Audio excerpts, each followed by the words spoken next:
بسم اللہ الرحمن الرحیم۔ ایک صاحب نے مجھے پرچی دی کہ آپ لوگ امام کے پیچھے فاتحہ نہیں پڑھتے، اس کی کیا دلیل ہے؟ وہ بھی فقہ حنفی کو فالو کرتے تھے۔ میں نے کہا اس کی دلیل ہے، صحیح ہے، مسلم میں آتا ہے، اول تو قرآن مجید کی آیت ہے، دوسری صحیح مسلم میں آتا ہے انما جعل الامام لیتم بہ، امام کو امام اس لیے بنایا جاتا ہے کہ اس کی اقتداء کی جائے۔ فاذا کبر فکبروا، تکبیر کہے تو تکبیر کہو، واذا قرأ فانصتوا، جب قراءت شروع کرے تو خاموش ہو جاؤ، وَإِذَا قَالَ وَلَا الضَّالِّينَ، جب وَلَا الضَّالِّينَ کہے تو قولوا آمین، تو آمین کہو، وَإِذَا رَكَعَ فَارْكَعُوا، جب رکوع کرے تو رکوع کرو۔ میں نے کہا اس میں مقتدی کی فاتحہ کہاں گئی ہے بھائی؟ تو وہ کہہ رہے ہیں یار اتنی واضح اگر حدیث ہے تو یہ پھڈا کیوں ہے پھر؟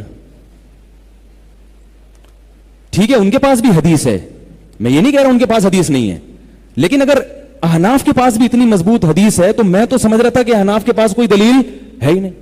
یہ تو بڑی غلط ہے حضرت، یہ پتہ کیوں نہیں ہمیں؟ میں نے کہا اس لیے پتہ نہیں ہے کہ آپ نے ایک طرف کے دلائل سن کے، دوسری طرف ہوتا یہ ہے کہ بعض دفعہ کوئی ایسا بندہ آپ کو ٹکر جاتا ہے جس کو معلومات نہیں ہوتی، وہ پھر ایسے دلائل دیتا ہے، آپ کہتے ہیں ان کے پاس وہ دلائل ہے۔ یہ تحقیق تھوڑی ہے کہ چار آدمیوں سے آپ پوچھ لیں، تحقیق یہ ہے کہ فاتحہ خلف الامام پہ مولانا سرفراز خان صفدر صاحب کی کتاب ہے پوری،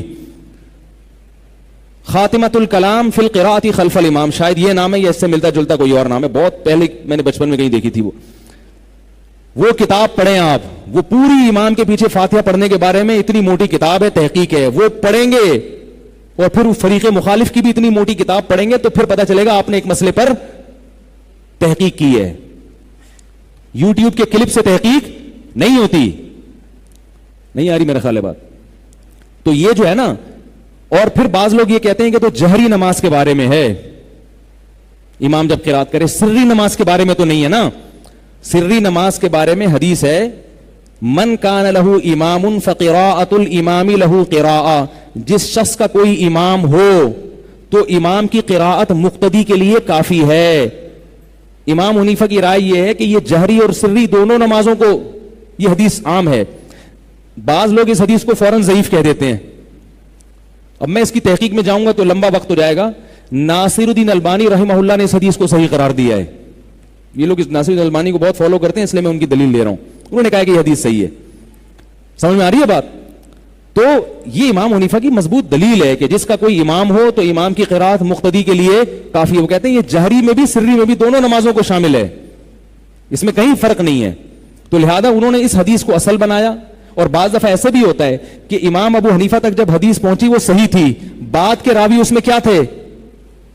کمزور راوی آئے، تو بعد کے محدثین نے اس کے ضعیف ہونے کا فیصلہ کیا، جبکہ امام حنیفہ کی نظر میں وہ کیا تھی؟ صحیح تھی۔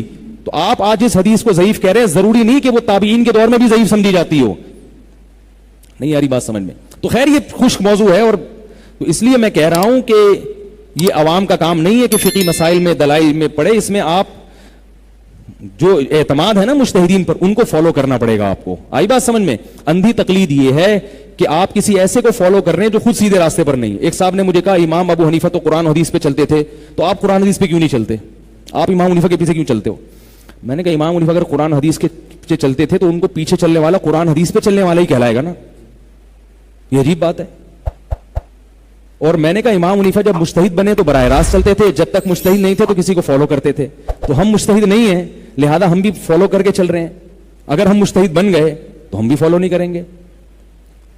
کہنے پھر آپ پھر ہر سوال پہ سوال، پھر آپ اپنے آپ کو عالم کیوں کہتے ہیں؟ میں نے کہا ہم آپ کے مقابلے میں عالم ہیں، ہم مفتی آپ کے مقابلے میں، امام حنیفہ کے مقابلے میں جاہل ہیں۔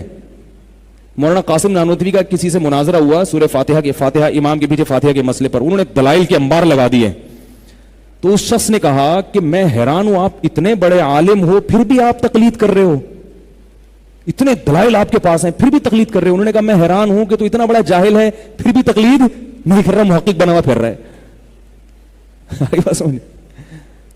تو میں کسی پر طنز نہیں کر رہا، اگر کوئی مجتہد سمجھتا ہے اپنے آپ کو، وہ سمجھتا ہے کہ میں اس قابل ہوں کہ میں بہت بڑا فنڈر بن گیا ہوں، میری ریسرچ پوری ہو گئی ہے، تو ٹھیک ہے وہ تقلید نہ کرے، لیکن وہ لوگوں کو اپنے پیچھے نہ چلائے، کیونکہ اس سے پہلے لوگ اس سے بڑے بڑے موجود ہیں۔ وہ کہے گا کہ بھئی آپ اس کو فالو کریں جو مجھ سے بھی بہتر ہے۔ آئی بات سمجھ میں؟ یہ نیک ہونے کی علامت ہوگی۔ اور اگر سب سے ہٹا کے اپنے پاس لا رہا ہے تو حب جاہ کا مریض ہے، اس کو بڑا بننے کا شوق ہے اور کچھ نہیں ہے, دلائل کی باتیں ہیں مگر نفس میں خرابی ہے.